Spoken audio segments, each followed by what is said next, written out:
Now in this example here, we have a little bit more of data available. So again, we've got an enzyme that catalyzes the conversion of substrate to product. And here we've got actually 4 data point, 4 substrate concentrations at which we've measured the initial rate. And we would like to estimate from these data the enzyme parameters KM and Vmax. And we want to particularly use this direct linear transformation method that I have introduced in one of the previous tutorials. And if you haven't watched that, the link to the method is in the description to this video. We also want to make an estimate for the margin of error for the KM and Vmax. And that is something that the usual conventional plots, for example, the double reciprocal plot or Lineweaver-Burk plot, or maybe even an Eddy-Hofstee plot, that is not something that we can very easily do with these plots. However, with this linear transformation method, it is absolutely possible to do exactly that, to make an estimate of the margin of error. Although it is not a 95% confidence interval, but we will discuss that when we look at the details. Now, in the previous video, I showed you that where we had only 2 data, so we had only 2 substrate concentrations, we can already make a good estimate. And we derived an equation for our Km. So we basically said the Km equals V2 minus V1 divided by V1 over S1 minus V2 over S2. And that gives us an estimate of the Km if we are looking at reaction 1 and reaction 2. And while we are at it, we can label that reaction 3 and reaction 4. And if you want to see how I have derived this value, please again look at the tutorial in the description below. We also said we can estimate Vmax for that, and we found that Vmax would be V1 over S1 times Km plus S1. And in general, what we can do is we can use these equations and we can calculate now combinations. So we can calculate, for example, the combination of reaction 1 and 2, where we have these 2 parameters. So we've got 10 and 8 and 50 and 15 for the substrate concentration and the initial rate respectively. So we can quickly do that. For Km, we just plug in the numbers. So Km, we would have V2, that is 15 minus 8. That is our V1 divided by 8, that's V1 divided by the substrate concentration S1, so that's 10, minus 15 over 50.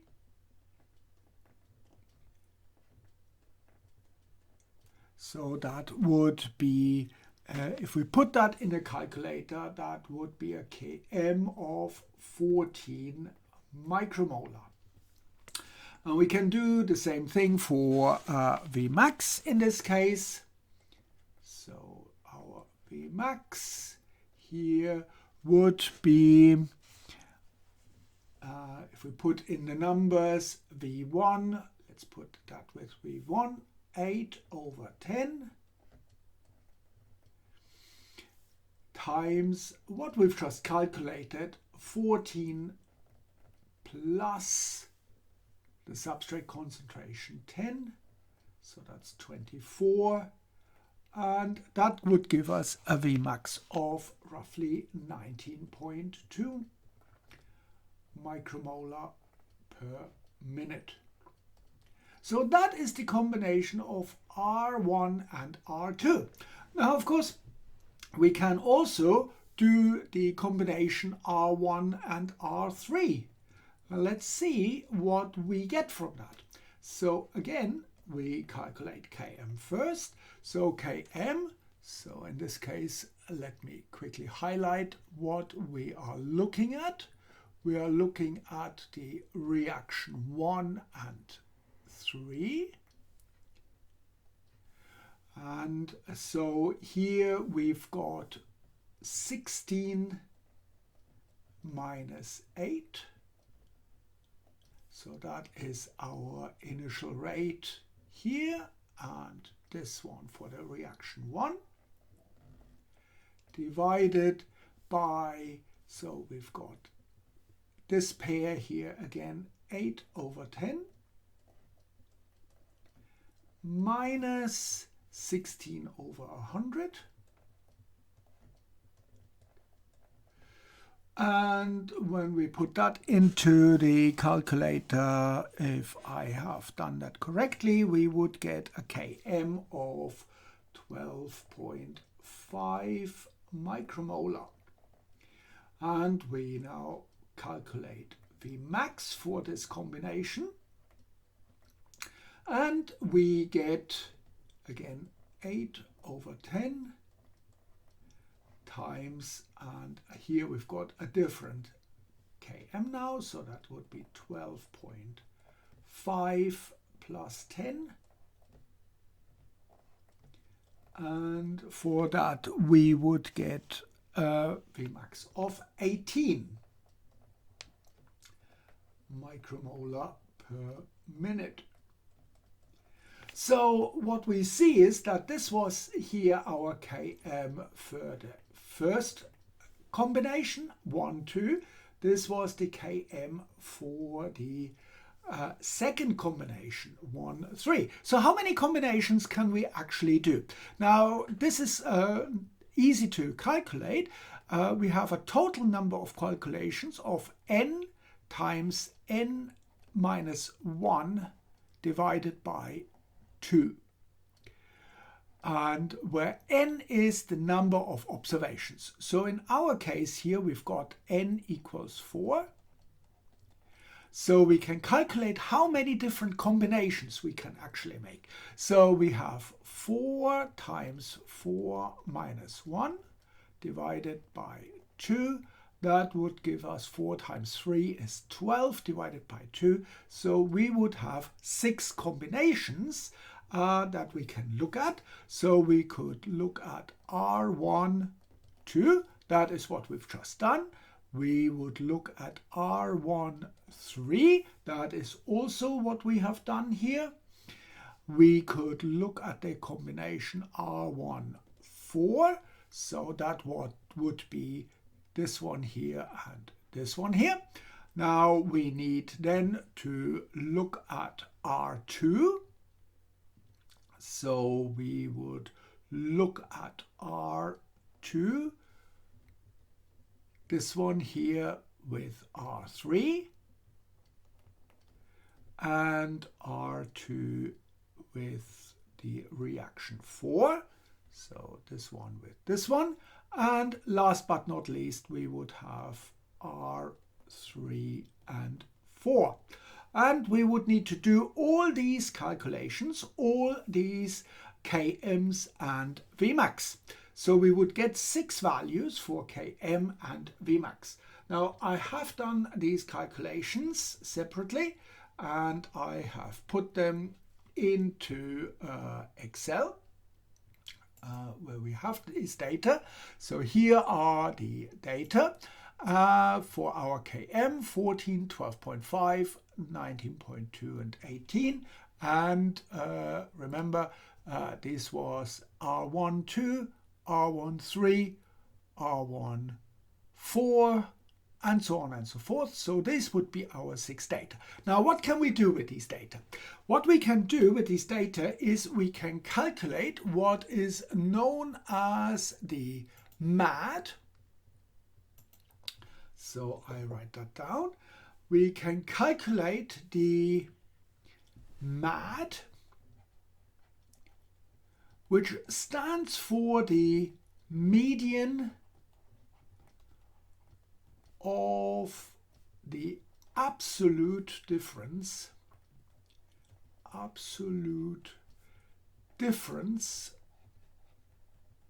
of each data point from the median. Now that's a little bit of a mouthful, so we can abbreviate this or mathematically as MAD equals the median of the absolute value of the data point minus the median, and that is sometimes abbreviated like that.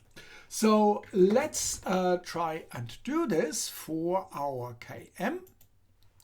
So let's calculate the median of our data here, and we can do that with an Excel function. So that is equals median, and it comes up with a suggestion. So we just simply calculate the median for our data here just by dragging it down. So we have all the cells B6 to B11. And we calculate the median. So this would be our median KM value for our measurements. And we can now use this, that is this X with the tilde over on top. So we can now calculate the absolute difference of each value from this median. So this would be equals the absolute value of our first data point minus the median here.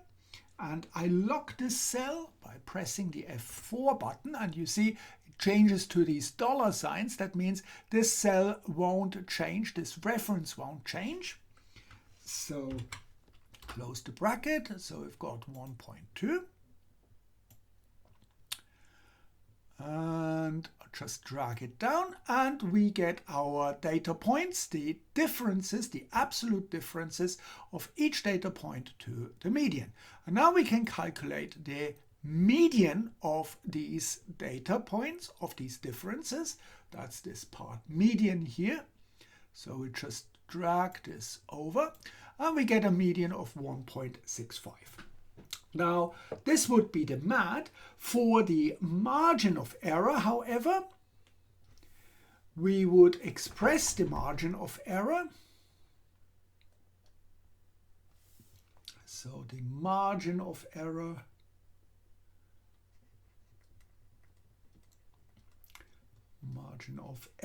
in this case, when we use this MAD method, we would multiply the MAD. So we would say plus minus the MAD multiplied by a factor, an adjustment factor, which is 1.48. And that brings it in line with basically the T critical value that we use for a 95% confidence interval. So that is this 1.48 adjustment factor, and we just simply have to multiply this value here, our MAD, we multiply it by 1.48, this value times 1.48, And that gives us our margin of error. So our Km would be 12.8, and the units were obviously micromolar. 12.8 plus minus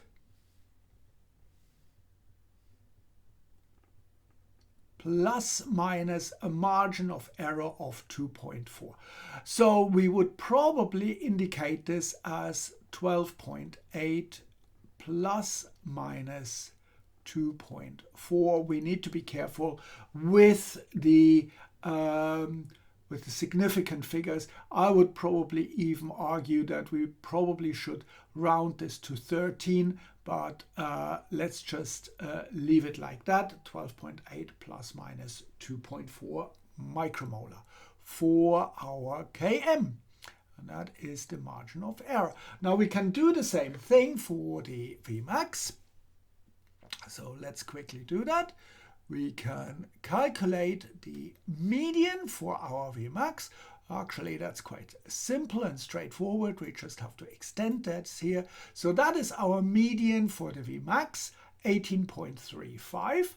And now we can use this median here to calculate the absolute value again. So the absolute value here, and we would calculate this, our data point, minus the median here, and I lock the cell again to make sure that it doesn't change. Close the bracket, so we've got Vmax here, and we drag that down. So this is the different data points, and we can calculate the median. We'll just simply extend this again here.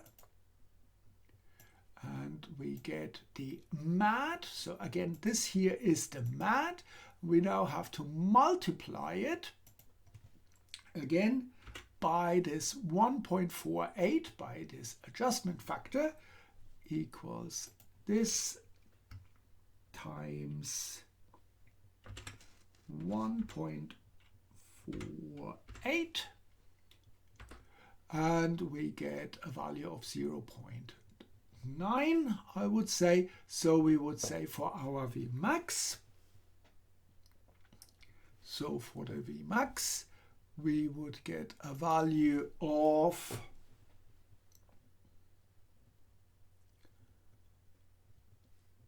Vmax. We get a value of, well, 18.4 in this case. We need to round this a little bit. 18.4 plus minus 0.9, and the unit was micromolar per minute. So with our experiment that we had here, we can use this trick to look at these, at the medians of these reactions. We now can, of course, also have a quick look at what we would get if we used one of these conventional methods. For example, let's say we do an Eddie-Hofstee plot, and I had a look at that. So here are the substrate concentration and the initial rate that we had in our experiment. And for an Eddie-Hofstee plot, we calculate the rate over the substrate concentration. So that would be rate over the individual substrate concentration. And we plot this against the rate. So here we have our V over S, and here we've got V, the initial rate for the Eddie-Hofstee plot, and we know that the gradient here of this graph, this gradient here would be negative Km, whereas the intercept with the with the y-axis, that would give us the Vmax. And with the trendline function, we can easily do that. So we get a Km of 12.9. So 12.9 micromolar, and a Vmax here of 18.4. So 18.4, 12.9 and 18.4. And if we compare that with our calculation from before, 12.9, we've got here 12.8 and 18.4. We got the same Vmax. So that's quite reassuring. But with this method, with the MAD method, we can also give some error measurements, margin of error, through this plus minus here margin of error that we have here for both the Km and the Vmax. So this is a really nice method, direct linear plot.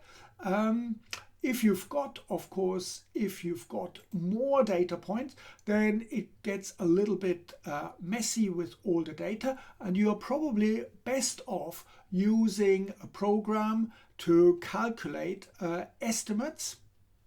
So you can do that, for example, in Python or in R. But if you don't have access to these packages, then you can quite easily actually do that just with Excel and more or less by hand. So I hope this makes sense, and thank you very much for watching.